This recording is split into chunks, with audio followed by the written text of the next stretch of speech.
अस्सलाम वालेकुम दोस्तों, कैसे हैं आप सब। मैं ज़ुबीना फ़याज़ एक बार फिर आपके साथ मैं शुरू करती हूँ ये इश्क पार्ट 3। समझाओ इसे वरना मैं ख़ुद अपने तरीके से हैंडल करूँगा, वो सानिया को कहर बरसाती नज़रों से देखते हुए कहने लगे। आप खुद हैंडल करें, वो नहीं सुनती मेरी, और मुझे डिनर पर जाना है, टाइम भी नहीं है। वो टाइम देखती चली गई। ये है हमारे दौलत के नशे में चूर लोग, जो गरीब आदमी को इंसान ही नहीं समझते। इन्हें अपने साथ बिठाना अपनी तौहीन समझते हैं, इन्हें हिकारत से देखते हैं, सिर्फ इसलिए क्योंकि इनके पास दौलत नहीं। आज हमारा माशरा दौलत से चल रहा है। लोग स्टेटस देखकर मिलते हैं, जिनका स्टेटस मैच नहीं करता इनसे हाथ खींच लेते हैं। आज की तल्ख और कड़वी हकीकत ले आए हो उसे। आहिर शर्ट की आस्तीन ऊपर करता हुआ बोला। जी सर, अंदर है। कुछ पूछा तुमने? जी मैंने पूछा तो बिला झिझक इकरार कर लिया कि इस लड़की के साथ ज़बरदस्ती मैंने की थी। सर, ये तीसरी लड़की है जिसे इसने निशाना बनाया। आहिल की आंखों में खून उतर आया। इसकी तबीयत मैं साफ़ करता हूँ। वो तैश में बोलता अंदर आ गया, जहाँ उसे बांध कर रखा हुआ था। अपने कुत्तों से कहो मुझे खोले। आहिल को देखकर वो चिल्लाया। आहिल ने रफ़ीक को इशारा किया। वो रस्सियाँ खोलकर साइड पर हो गया। क्या लगती है वो तुम्हारी, जो मुझे उठा लाए हो? बताओ। वो आहिल के सामने आता हुआ बोला। एक जीती जागती इंसान, जिसे तुमने मुर्दा लाश बना दिया है। आहिल उसके मुंह पर घूंसा जड़ता हुआ कहने लगा। वो मुंह पर हाथ रखता होठ से निकलने वाले खून को साफ करने लगा। भूलो मत, मेरे डैड ने तुम्हें वोट दिलवाए थे, कहकर इसने आहिल के मुंह पर मुक्का मारना चाहा, लेकिन आहिल ने अपना हाथ आगे करके रोक लिया। मुझे सब याद है, और ये भी ये कि तीसरी लड़की है जिसे तुमने मौत के घाट उतारा है। आहिल ने इसके पेट में मुक्का मारा। तुम्हें इतनी तकलीफ़ है तो अगली बार तुम्हें भी बुला लूँगा। अब ये सब बंद करो। वो पेट पर हाथ रखता हुआ कहने लगा। तुम्हारे नज़दीक कोई अहमियत ही नहीं है कि जिस लड़की के लिए उसकी इज्जत ही सब कुछ थी, तुमने वही छीन ली। गरीब के पास सिर्फ इज्जत ही तो होती है, तुमने वो भी ना रहने दी इसके पास। आहिल बोलता हुआ उसके मुंह पर 5-10 मुक्के रसीद कर चुका था। एक हाथ से उसका कॉलर पकड़ रखा था। वो कमज़ोर सा लड़का आधा अधमुआ हो गया आहिल के फौलादी हाथ खाकर। आहिल ने इसे झटके से पीछे फेंका। आहिल, डैड तुम्हें जिंदा नहीं छोड़ेंगे। वो तेज तेज सांस लेता हुआ कहने लगा। आहिल ने जेब से गन निकाली और उसकी टांग पर मार दी। तुम्हें मैंने वार्निंग दी थी कि शायद तुम सुधर जाओ, लेकिन नहीं, कहकर उसने दूसरी टांग पर भी गोली चला दी। वो लड़खड़ाकर नीचे गिर गया। वो कराहता हुआ आहिल को देखने लगा। बस करो, मैं मर जाऊंगा। वो चीख रहा था, चिल्ला रहा था। और डैड तुम्हारे मुझे तब मारेंगे जब तुम उन्हें बताओगे। क्या मतलब? वो खौफ से देखता हुआ बोला। रफ़ीक, इसकी ज़बान बंद करना और हाथ तुड़वाना तुम्हारा काम है। इसके बाद घर वालों को ये तोहफा भेज देना। वो गन जेब में डालता हाथ झाड़ता हुआ कहने लगा। रफ़ीक ने कैमरा बंद करके मोबाइल जेब में डाल दिया। ये शाही दरिंदे जो गरीबों की असमतों को नीलाम करते हैं, एक एक करके इन दरिंदों को सज़ा मैं दूंगा। आहिल तैश में बोलता हुआ बाहर निकल गया। नहीं प्लीज़, मैं किसी के साथ ज़्यादती नहीं करूँगा, मुझे छोड़ दो। मैं डैड को भी नहीं बताऊँगा, मुझे छोड़ दो। रफ़ीक ने इसके मुंह पर झापड़ मारा। पहले नहीं मालूम था तुम्हें? अब कोई फ़ायदा नहीं, कहकर रफ़ीक ने इसकी गर्दन में इंजेक्शन लगा दिया। आहिल आस्तीन नीचे करता कोट पहनने लगा। मोबाइल की बीप सुनाई दी तो दानी का नाम जगमगा रहा था। तो मैडम को अब मेरी याद भी आने लगी है। वो मुस्कुराता हुआ मोबाइल जेब में डालने चलने लगा। हाँ, मेरा फ़ोन नहीं उठाया। दानी मुंह खोले मोबाइल को देखने लगी। आने दो, पूछती हूँ उसे, दानी दांत पीसती हुई कहने लगी। आहिल अंदर आया तो कोट का बटन खोलकर उतारने लगा। कहाँ थे तुम? दानी कड़े तेवर लिए बोली। पहली बार बिल्कुल बीवी लग रही हो। वो दानी की नाक दबाता हुआ कहने लगा।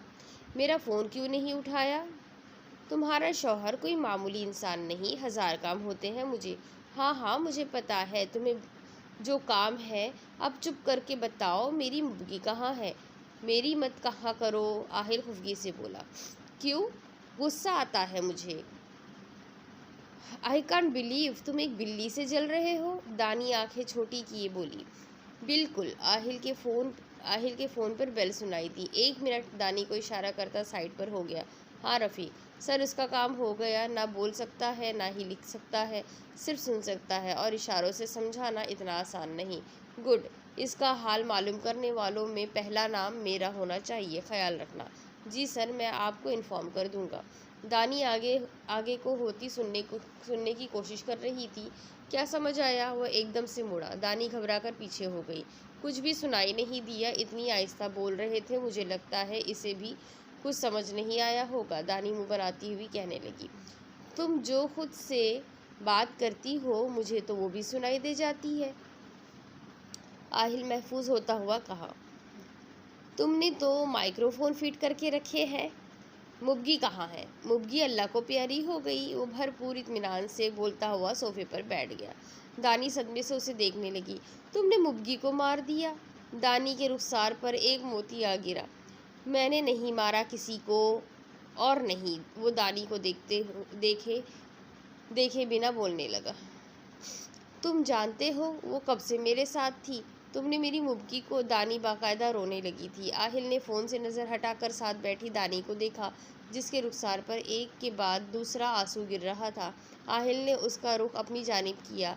तुम्हारी आंखों से किसी और के लिए आंसू निकले मुझे बर्दाश्त नहीं होगा। आहिल के चेहरे पर सख्ती थी।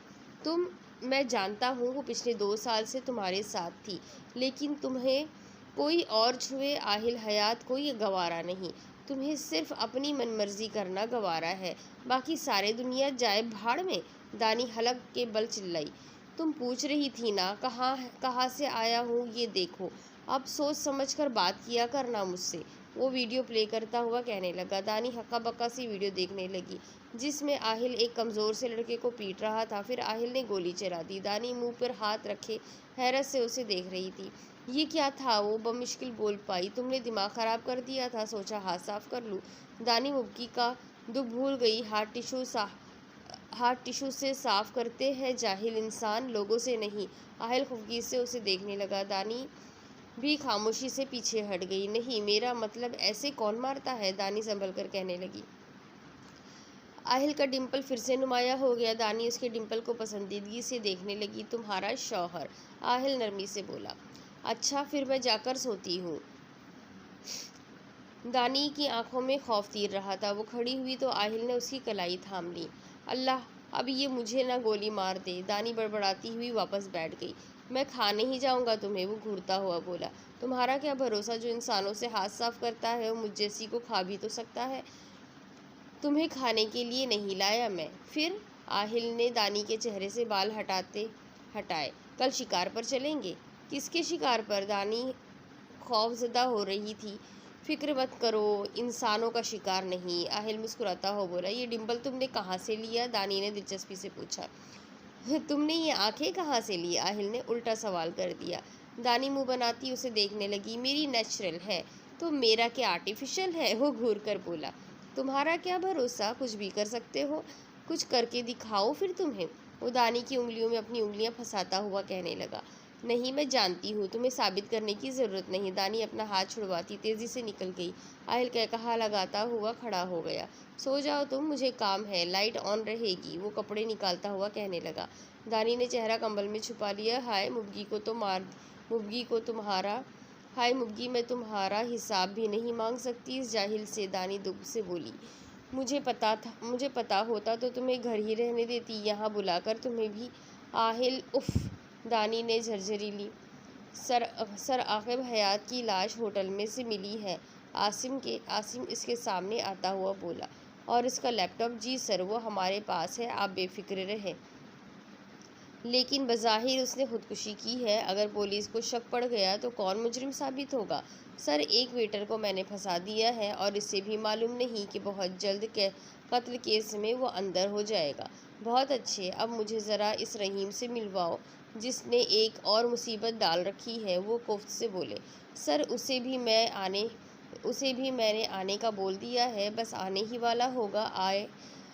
आइए चलते हैं। वो आगे को इशारा करता हुआ कहने लगा। रहीम डैड कुछ भी कहे तुम उनकी बात मत मानना। आरम फ़ोन कान से लगाए बोल रही थी। तुम फिक्र मत करो, मैं अपनी बात पर कायम रहूँगा। आरम मुतफक्किर सी फ़ोन बंद करके टहलने लगी। तुम हो रहीम? ज़ुबैर सर से पैर तक हिकारत से देखते हुए बोले, जी सर। वो खड़ा हो गया। औकात है तुम्हारी हमारे बराबर में बैठने की, वो कड़े तेवरों से कहने लगे। रहीम को अपना आप हकीर लगने लगा। तुम्हारी बहनें जवान हैं, ख्याल किया करो किसी दिन। अगर वो बात अधूरी छोड़कर रहीम को देखने लगे। रहीम जख्मी अंदाज में उन्हें देख रहा था। लेकिन फिर भी हमारी बेटी ने तुम्हें पसंद किया है, इसलिए ये तोहफा दे रहे हैं, इसका दिल लगाने के लिए। 1 हफ्ते तक तलाक के पेपर्स मिल जाने चाहिए, बशमूल तुम्हारे साइन के साथ, कहकर वो खड़े हुए और तन फन करते चल दिए। रहीम आंखों में नमी लिए इस ब्रीफकेस को देखने लगा, फिर आंखें मसलता ब्रीफकेस उठाया और घर चल दिया। आहिल सो रहा था जब उसका फ़ोन रिंग करने लगा। हाँ रफ़ीक बोलो, वो गुनूदगी में बोला। व्हाट, कब और कैसे? आहिल फ़ौरन उठ बैठा, आंखों में नींद की एक झलक भी दिखाई ना दे रही थी। शिट शिट शिट, मैं छोड़ूंगा नहीं इस कमीने को, आहिल तैश में बोलता कंबल परे फेंकता बेड से नीचे उतर गया। दानी थोड़ी थोड़ी आंखें खोले उसे देखने लगी। रफ़ीक तुम खुद जाओ पुलिस के साथ, तुम अपनी तफ्तीश करो, मैं नहीं चाहता इस बार वो बच सके, आहिल टहलता हुआ कह रहा था। हाँ मैं तैयार होकर निकलता हूँ, तब तक तुम जाकर सूरत हाल देखो। आहिल मोबाइल बेड पर फेंकता कपड़े निकालने लगा। इससे क्या हो गया सुबह सुबह? दानी बड़बड़ाती हुई बैठ गई। तुम एक काम तक नहीं कर सकती? आहिल को से बोला। कौन सा काम? दानी हैरतज़दा हो गई।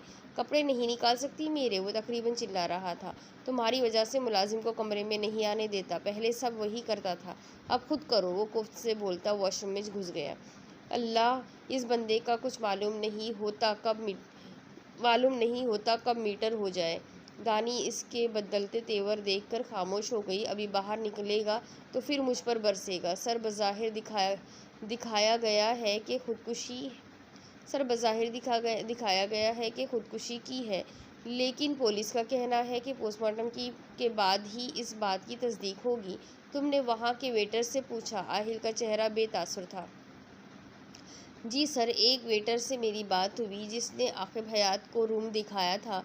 जब वो आए तो इनके हाथ में सिर्फ एक लैपटॉप था, लेकिन जब पुलिस को लाश मिली तो इस कमरे में से कुछ भी बरामद नहीं हुआ। मतलब इनके आने के बाद और मरने से पहले इस बीच में कोई इनसे मिलने गया था जिसने इनका लैपटॉप उठा लिया, वही कातिल होगा, आहिल हतमी अंदाज में बोला। जी सर, इस वेटर ने बताया कि एक अमजद नामी वेटर इनके कमरे में कॉफ़ी देने गया था। तुम ऐसा करो सीसीटीवी फुटेज निकलवाओ और मुझे उस आदमी से मिलवाओ जो इनके कमरे में गया था। सर जी सर, मैं कुछ ही देर में आपको इन्फॉर्म करता हूँ। जी नाज़रीन, आपने बिल्कुल दुरुस्त सुना। आहिल हयात के चचा आकिब हयात ने आज खुदकुशी कर ली, जो एक अरसे से रूपोश थे। आज उनकी लाश होटल में पंखे से लटकती पाई गई। उन्होंने पंखे से लटक कर खुदकुशी कर ली। इतना अरसा सबकी नज़रों से गायब रहने के बाद आज आकिब हयात ने खुदकुशी कर ली। जी हाँ, हर दिल अजीज़ आकिब हयात खालिक हकीकी से जा मिले। अवाम की जानिब से अफसोस का इजहार, ऐसे लीडर्स रोज़ रोज़ नहीं मिलते। नमाज जनाजा पोस्टमार्टम के बाद मगरिब के वक्त अदा की जाएगी। बाकी तफसीलात जानिए इस ब्रेक के बाद। ज़ुबैर रंधावा टांग पे टांग चढ़ाए इस ताज़ा न्यूज़ को सुन रहे थे। वैसे फ़ायदा ही हो गया तुम्हारे मरने का, जो वाहिद गवाह था वही मर गया, वो मुतमईन अंदाज में बोले। आहिल ने कपड़े चेंज किए और सादा हुलिये में होटल आ गया। चेहरे पर रुमाल बांध रखा था। वो अक्सर ऐसे ही हुलिये में लोगों के बीच घूमता फिरता। रफ़ीक, होटल में सीसीटीवी कैमरे लगे हैं, यहाँ बात करना मुनासिब नहीं, क्योंकि इसका हुलिया पहले जैसे नहीं रहेगा। आहिल मुठ्ठियाँ भींच कर बोला। सर, होटल की उकबी गली फिलवक्त सुनसान है, आप वहाँ ले जाएं इसे। ठीक है, मैं तुम्हें सूरत हाल से आगाह करता रहूँगा, कहकर वो चलने लगी। अमजद कहाँ है? वो एक वेटर को रोककर बोला। शायद रूम सर्विस के लिए गया होगा। आप कौन? मैं बुला दूँ उसे? हाँ, मुझे उससे ज़रूरी बात करनी है, उसे बुला दो, आहिल संभल कर बोला। 5 मिनट बाद अमजद इसके हमराह आता दिखाई दिया। जी सर, वो परेशानी से बोला। तुमसे कुछ बात करनी है, आओ। आहिल उसे अकबी दरवाजे से बाहर ले आया। रफ़ीक के ऐन मुताबिक गली सुनसान थी। तुमने आकिब हयात का कत्ल किया? बोलते बोलते इसके चेहरे के तासुरात सख्त हो गए। आहिल ने मुँह से रुमाल हटा दिया। आप? वो परेशान रह गया। भागने का सोचना भी मत। आहिल अकब से इसका कॉलर पकड़ता हुआ बोला, सर मैंने कुछ नहीं किया, मैं कुछ भी नहीं जानता। अगर इस दुनिया को मज़ीद देखना चाहते हो तो बताओ वो लैपटॉप कहाँ है और कैसे मारा तुमने आकिब हयात को। आहिल इसका गला दबाता हुआ बोला। अमजद का सर दीवार के साथ लगा हुआ था। सर वो खांसने लगा। आहिल ने गिरफ्त ढीली की। सर मुझे पैसे दिए थे वो लैपटॉप उठाने के और एक इंजेक्शन दिया था उन्हें बेहोश करने के लिए। मैंने इंजेक्शन लगाकर लैपटॉप उठा लिया और उन्हें दे दिया। इसके अलावा मैंने कुछ नहीं किया। रफ़ीक सीसीटीवी फुटेज इनके आने के बाद से मरने तक मुकम्मल थी। नहीं सर, बीच में एक जगह पर बार बार एक ही क्लिप चल रही थी। यकीनन किसी ने बीच वाला हिस्सा डिलीट किया और इसकी जगह पीछे वाली क्लिप प्ले कर दी। तुम झूठ बोल रहे हो। आहिल ने इसके मुंह पर मुक्का झड़ दिया। इसकी नाक से खून बहने लगा। सर मैं बिल्कुल सच बोल रहा हूँ, एक लफ्ज़ भी झूठ नहीं। मैं आपसे झूठ बोलकर कहाँ जाऊँगा। वो रोता हुआ बोला। पैसे किसने दिए थे? आहिल एक उल्टा कदम लेता हुआ पूछा। सर उसने अपना नाम नहीं बताया, लेकिन शायद कोई सियासी आदमी था, मालूम नहीं कौन था। मेरा शक सही था ज़ुबैर, तुम्हें बख्शूंगा नहीं मैं। तैश में आहिल ने मुट्ठियाँ भींची। रफ़ीक आ जाओ। वो गली के नुक्कड़ पर खड़ा होकर बोलने लगा। सर क्या कहा उसने? रफ़ीक उसे पानी का ग्लास देता हुआ बोला। बहुत चालाक है ज़ुबैर, बेहोशी का इंजेक्शन लगवाया, उसके बाद कोई और आया होगा जिसने चाचू को लटका दिया ताकि खुदकुशी मालूम हो। पोस्टमार्टम में सिर्फ बेहोशी का मादा मिलेगा जिससे साबित नहीं होता, लेकिन केस इस वेटर पर चलेगा। बेवकूफ़ कहीं का। आहिल हारा हुआ लग रहा था। मैं घर जा रहा हूँ, जनाजे के वक्त आऊँगा। आहिल बालों में हाथ फेरता निकल गया। आहिल कमरे में आया तो दानी रो रही थी। अब कौन मर गया है जो मातम मना रही हो? आहिल कुफ्स से बोला। तुमने अच्छा नहीं किया मुबगी को मारकर। वो बेजुबान जानवर क्या कर रही थी तुम्हें? आहिल नौट ढीली करता बेड पर गिरने के अंदाज में बैठ गया। दानी तशवीश से उसका चेहरा देखने लगी। वो आज बुझा बुझा सा था। तुम कुछ बोलोगे नहीं? दानी उसे खामोश देखकर बोलने लगी। दानी फ़िलहाल मैं तुम्हारी बेमकसद बातों का जवाब देना ज़रूरी नहीं समझता। दानी मुँह खोले उसे देखने लगी। मतलब सिरे से कोई अहमियत ही नहीं? वो मुंह में बड़बड़ाई। फ़िलहाल कोई अहमियत नहीं, कहकर वो स्टडी में चला गया। तुम स्टडी लॉक क्यों करते हो? दानी इसके पीछे आती हुई बोली। मेरा ज़रूरी सामान पड़ा है, तुम यहाँ क्यों आ गई? वो नागवारी से बोला। मुझे देखने का शौक़ है, दानी कहकर शेल्फ की जानिब आ गई। किताबों का अंबार लगा हुआ था। छत को छूते शेल्फ बॉक्स से लबरेज थे। दानी दिलचस्पी से किताबें देखने लगी। दानी जाओ, मुझे आराम करना है। तो मैं क्या तुम्हारे साथ डांस कर रही हूँ जो तुम आराम नहीं कर सकते? मैं खामोशी से अपना काम करूँगी, तुम कर लो आराम। दानी बाहर जाओ, आहिल ज़ोर से बोला। क्यों? दानी चेहरा मोड़कर खुफगी से बोली। दानी मुझे मजबूर मत किया करो, मैं तो नहीं जा रही। मेरे चाचू मर गए हैं, तुम्हें कुछ अंदाज़ा है? वो एकदम से चिल्लाया। दानी सांस रोके उसे देखने लगी। आई एम सॉरी, आप अब जाओ यहाँ से, मुझे कुछ काम है। अब के वो ज़रा नरमी से बोला। दानी लब काटती बाहर निकल आई। हाय, चाचू मर गए बेचारे के। दानी अफसोस करती बैठ गई। आहिल सफ़ेद कुर्ता पैजामा पहने जनाजे में खड़ा था। मीडिया दर पे तस्वीरें बनाने में मसरूफ़ थी। आहिल हयात की आंख से एक आंसू नहीं टपका। शायद बेहसी की इंतहा थी उस पर। आहिल गॉगल्स लगाता अपनी गाड़ी की जानिब चलने लगा। आगे पीछे गार्ड्स की नफरी थी। सर आप कुछ कहना चाहेंगे आकिब हयात के कत्ल के बारे में, जिसे खुदकुशी की शक्ल दी गई? रिपोर्टर अपना चैनल चलाने के लिए तरस रहे थे। सर प्लीज़ कुछ तो कहे, कौन हो सकता है सर जिसने आकिब हयात को कत्ल कर डाला? आहिल खामोश चलता हुआ जा रहा था। सर लोग जानना चाहते हैं आपकी राय। आप लोगों को कुछ अंदाज़ा है? मेरे भाई जैसे चाचू इस दुनिया से चले गए, जिनका एक अरसे से नामो निशान नहीं था। आहिल न्यूज़ का सटर पर दहाड़ा न्यूज़ कास्टर पर दहाड़ा।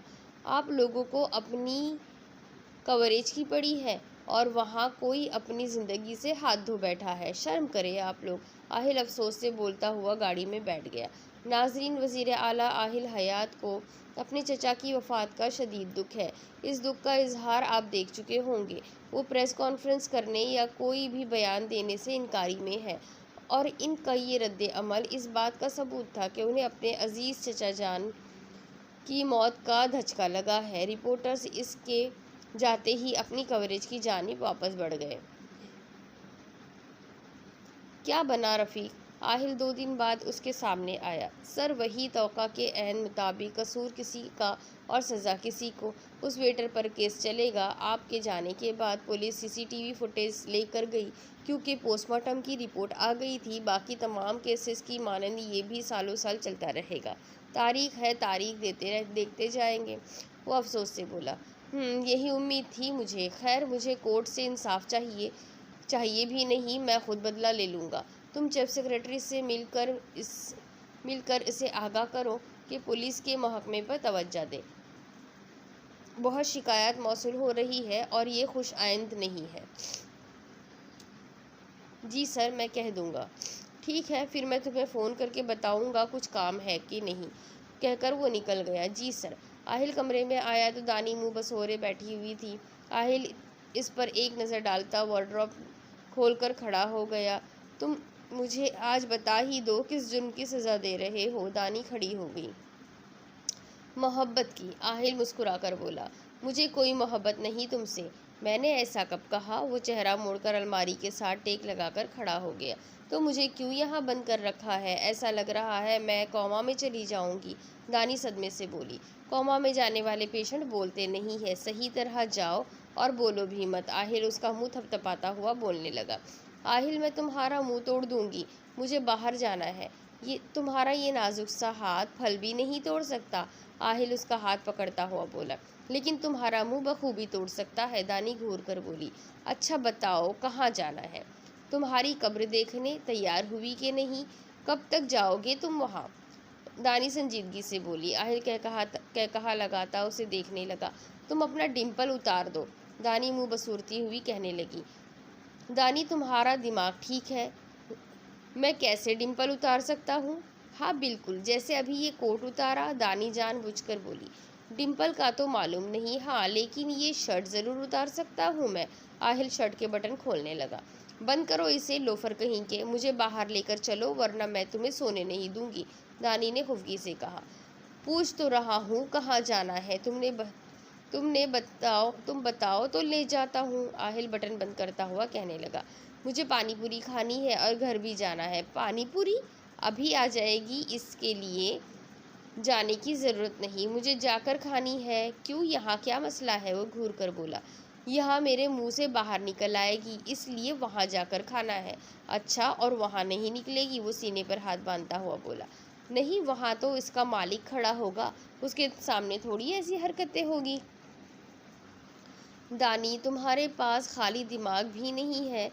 चेंज कर लो, चलते हैं। और घर नहीं जाना, सिर्फ पानी पूरी खिलाऊंगा। घर जाने में तुम्हारे पैसे लगेंगे क्या?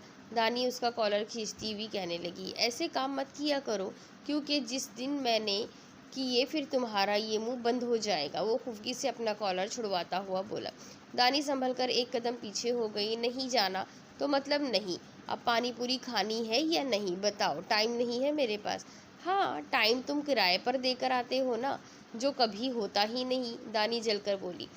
जाकर चेंज कर लो। आहिल उसका मुंह थपथपाता हुआ कहने लगा। दानी सिंगार मेज़ के सामने खड़ी थी जब आहिल ब्लैक कुर्ता पहने कफ बंद करता आईने में दिखाई दिया। दानी, टाइम देखो ज़रा। वो आईने में घूरने लगा। हाँ जानती हूँ, तुम इतने वक्त में बहुत से बंदों को मार सकते हो, लेकिन दानी सिर्फ तैयार हो सकती है, और अभी तो मैं जल्दी हो रही हूँ। वो खुफगी से बोली।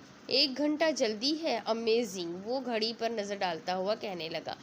अगर तुम 2 मिनट में बाहर ना आई तो मैं अकेला चला जाऊंगा। अकेले तुमने घास चरनी है ना? दानी मुँह बसोरती कहने लगी। उसको थोड़ा रेस्ट भी दिया करो और कोई तमाशा मत लगाना। चलो अब। वो बाहर की जानिब कदम बढ़ाता हुआ बोला। हाँ, रफ़ीक आ गए हो? ठीक है, तुम गाड़ी स्टार्ट करो, हम आ रहे हैं। आहिल ब्लूटूथ कान से लगाए बात कर रहा था। फ़ोन को ही गर्लफ्रेंड बनाया हुआ है तो किसी और की क्या ज़रूरत भला? तुम्हें जेलसी हो रही है? मुझे बताओ तुम बंदा अब खुद से भी बात नहीं कर सकता क्या? दानी जलकर बोली। आहिस्ता किया करो फिर। तुम्हारे नज़दीक आहिस्ता तो फिर इशारों में होती होगी। आहिल मुस्कुराता हुआ गाड़ी में बैठ गया। पहले लड़की को बिठाते हैं, इखलाकियात भी नहीं मालूम तुम्हें, तो पता नहीं कैसे चीफ मिनिस्टर हो। दानी बोलती हुई बैठ गई। तुम्हें मालूम है ना, मैंने सोचा मैं मालूम कर लूँगा तो सारी हमारे पास आ जाएगी, कुछ बाकियों के लिए भी रहने दे। वो मुस्कुराता हुआ कहने लगा, तुम्हारा डिम्पल मुझे जहर लगता है, मत देखा करो, हर वक्त नुमाइश तो करते रहते हो। फूलों की नुमाइश भी साल में एक बार लगती है, लेकिन तुम्हारे डिम्पल की तो तादाद ही नहीं है। आहिल, मुझे यूनिवर्सिटी जाना है।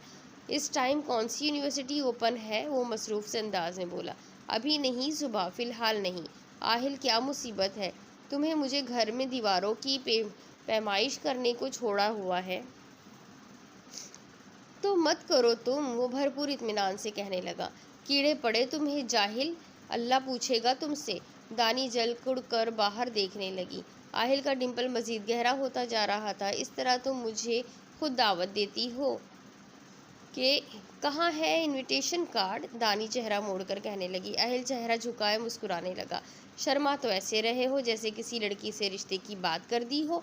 रफ़ीक, मुझे टेप ला दो। वो मुंह पर हाथ रखता हुआ बोला। मैं वैसे भी खामोश हो सकती हूँ, अपने हथियार मंगवाने की ज़रूरत नहीं है, मैं बाहर जाकर खाऊंगी। गाड़ी रुकी तो दानी चहकी।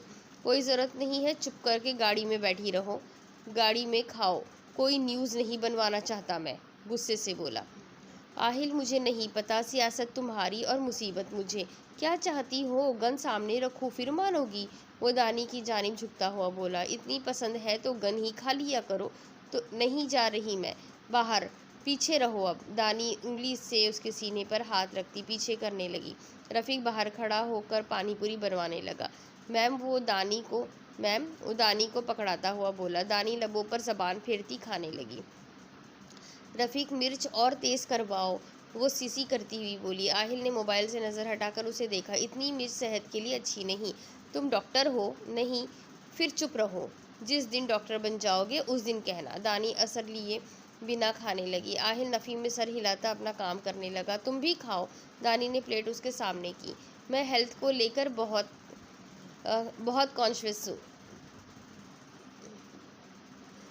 मुझे नहीं पता, खाओ वरना मैं तुम्हारे ऊपर गिरा दूंगी। वो अब तुम मुझे धमकी दोगी? आहिल मोबाइल जेब में डालता हुआ बोला। हाँ, और अगर तुमने नहीं खाई तो मैं तुम्हारी आंखों में डाल दूंगी। दानी घूरती हुई बोली। अच्छा बाबा, लाओ। आहिल उसके हाथ से प्लेट लेता हुआ खाने लगा। इतनी स्पाइसी कैसे खा रही हो? आहिल की आंखों में नमी तैरने लगी। दानी आंसू साफ करती हंसने लगी। ये वाले इससे भी ज़्यादा है। जब तुम्हें मिर्च लग रही है तो क्यों खा रही हो? वह हैरत से बोला। यही तो मज़ा है, तुम्हारे जैसे ब्लैक एंड वाइट लोगों को क्या मालूम। मतलब? आहिल घूर कर बोला। मतलब सन 1825 के ज़माने के हो तुम, तब black and white he pictures होती थी। दानी इस बात में गर्दन हिलाती हुई कहने लगी। सिर्फ 10 साल बड़ा हूँ तुमसे, सिर्फ 10 साल? मेरे लिए तो 10 दिन की मानिंद है। वो मुस्कुराकर बोला। मैं 21 की हूँ और मैं 31 का। हाय, मरने वाले हो फिर तुम। तैयारी कर लो, बहुत गुनाह किए हैं तुमने। तुम फिक्र मत करो। वो रफ़ीक को इशारा करता हुआ कहने लगा। मुझे पानी चाहिए। दानी सुर्ख होती आंखों से बोली। रफ़ीक ने आहिल को बोतल दी। आहिल ने उसे थमा दी। और खिला दूँ? हाँ, मज़ा आ जाएगा। वो बोतल से मुंह हटाती हुई कहने लगी। अभी घर नहीं जाना? फिर कहाँ जाना है? पागल खाने। Are you serious? यस। तुम्हें वहाँ छोड़ने के लिए? सच में? तुम्हारी ज़बान का कुछ करना पड़ेगा। आहिल उसकी नाक दबाता हुआ कहने लगा। रफ़ीक, जाकर सामान ले आओ। जी सर। वो गाड़ी रोककर बाहर निकल गया। कौन सा सामान? गन्स और बॉम्ब। हाय अल्लाह! दानी पीछे होती दरवाजे से टकरा गई। किसको मारना है? दानी को। वो शरारत से बोला। क्यों? अब तो मैं तुम्हारे घर ही हूँ। तुम बहुत तंग करती हो। मैं 2 साल की बच्ची हूँ क्या जो तुम्हारी शर्ट खींच खींच कर बुलाती हूँ? आहिल मुस्कुराता हुआ उसे देखने लगा। जंगली बिल्ली, कभी खामोश भी रह लिया करो। मुझे सिम क्यों नहीं देते? वो अपना फ़ोन निकालती हुई कहने लगी। ज़रूरत नहीं तुम्हें। वो गॉगल्स लगाए बाहर देख रहा था। हाँ, सिर्फ तुम ही मोहताज हो पूरे मुल्क में जिसे हर चीज़ की ज़रूरत है। दानी खामोश। आहिल की पेशानी पर शिकने उभरी। रफ़ीक, जल्दी करो। दानी मुंह बनाती बाहर देखने लगी। बस इस सोटे की कमी थी, ये भी पूरी कर दी तुमने। दानी इसे सिगरेट सुलगाता देखकर जल कर बोली। तुम्हें मेरी हर चीज़ से मसला है। आहिल कह कहा लगाता हुआ उसे देखने लगा। और नहीं तो मुझ पर तशद्दुद कर रहे हो तुम। एक गोली के अलावा कौन सा तशद्दुद किया मैंने? वो धुआं निकालता हुआ कहने लगा। दानी नाक चढ़ाती उसे देख रही थी। तुम्हारे लिए एक गोली मामूली सी बात है। बिल्कुल, वो तो किसी को भी लग सकती है। यूं ही राह चलते बारिश हो रही है क्या गोलियों की? दानी उसके इत्मीनान पर मुंह खोले उसे देख रही थी। मैं जानता हूँ तुम्हें सिगरेट बिल्कुल नहीं पसंद, लेकिन देखो, जब से तुम आई हो मैंने एक बार भी नहीं पी। वो मासूमियत से कहने लगा। फिर अब क्यों पी रहे हो? दानी बेड क्राउन से आगे होती हुई बोली। हर बात का जवाब देना ज़रूरी नहीं, आहिल ने कहते हुए टेबल पर पाँव रख दिए। लेकिन तुम्हारा मुंह तोड़ना बहुत ज़रूरी है। सो जाओ तुम। इस तंबाकू नोशी में कैसे सोऊं मैं? वो हाथ से धुआं हटाती हुई बोली। आहिल दांतों तले लब दबाए मुस्कुराने लगा। दूसरी तरफ एक दो सुनवाई के बाद मुजरिम दिखाई नहीं देना चाहिए। जुबैर टहलते हुए बोले। जी सर, ऐसा ही होगा। और वो लैपटॉप मैंने अपने लॉकर में रख लिया है। जो भी है बाद में उसे चेक करेंगे। पहले इस केस को रफा दफा करवाओ जल्दी। जी सर, बस शुरू हो जाए केस, ज़्यादा दिन नहीं चलेगा।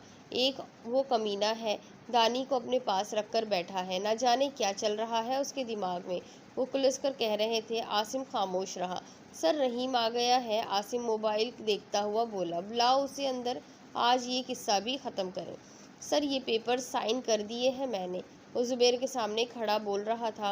अक्लमंदाना फैसला लिया है तुमने।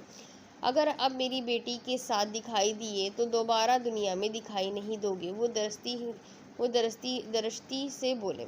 सर, मैं बस एक बार मिलना चाहता हूँ आनम से। मैडम बोलो, तुम्हारी औकात है उसका नाम लेने की? और वो तकरीबन चिल्लाए। सॉरी सर, मैम आनम, वो आंसू पीता हुआ कहने लगा। ठीक है, मिल लेना एक बार, अब निकलो यहाँ से। वो कदवरत होते हुए बोलने लगे।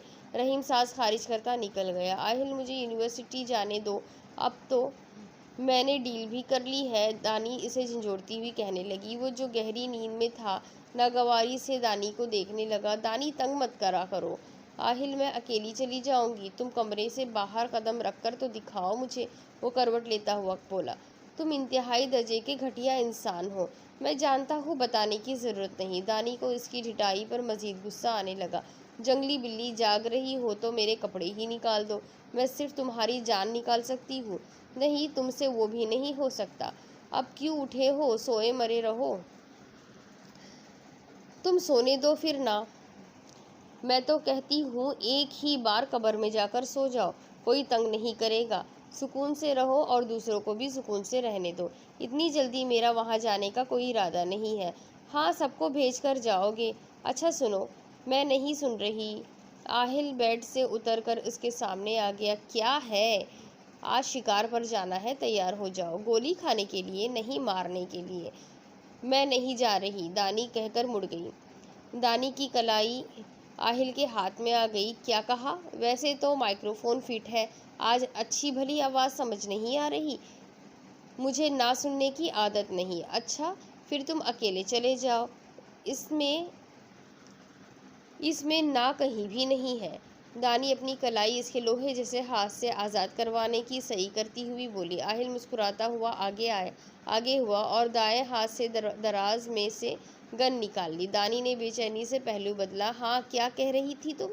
वो गन की नोक से दानी के चेहरे पर आई लट को पीछे करता हुआ कहने लगा। दानी की आंखों में खौफ तीरने लगा। तुम दूसरी बार भी मार दोगे? दानी ने किसी ख्याल के तहत पूछा। बिल्कुल, वो डिम्पल की नुमाइश करता हुआ बोला। दानी को पसीना आने लगा। अब बताओ, कहाँ जाना है तुम्हें? वो नरमी से बोल रहा था। इस माँ को हटाओगे तो कुछ बोल पाऊंगी। तुम ऐसे ही बता दो, टाइम ज़ाया हो रहा है, वरना मैं कुछ और काम करूँ। हाथ छोड़ो, तैयार होने जाने दो। दानी ने हथियार डाल दिए। गुड गर्ल, तुम्हें भी सिर्फ इसकी ज़बान समझ आती है। वो गन जेब में डालता हुआ कहने लगा। बिल्कुल, जैसे तुम्हें सिर्फ इसी से बोलना आता है। ज़बान तो किसी कूदे कर आते हो ना। ज़बान तो किसी को देकर आते हो। दानी जलकर कहती कपड़े निकालने लगी। मेरे भी निकाल दो। वो बेड पर बैठा मुस्कुरा रहा था। तुम्हारे हाथ टूटे नहीं है, खुद निकाल लो। कहकर दानी वॉशरूम में घुस गई। आहिल नफ़ी में सर हिलाता हुआ मुस्कुराने लगा। आहिल ब्लू जीन्स की पैंट पर ग्रे टी शर्ट पहने, आंखों पर गॉगल्स लगाए, स्नैकर्स पहने वो नॉर्मल रूटीन से मुफर्रिद लग रहा था। फ़ोन कान से लगाए खड़ा हुआ था।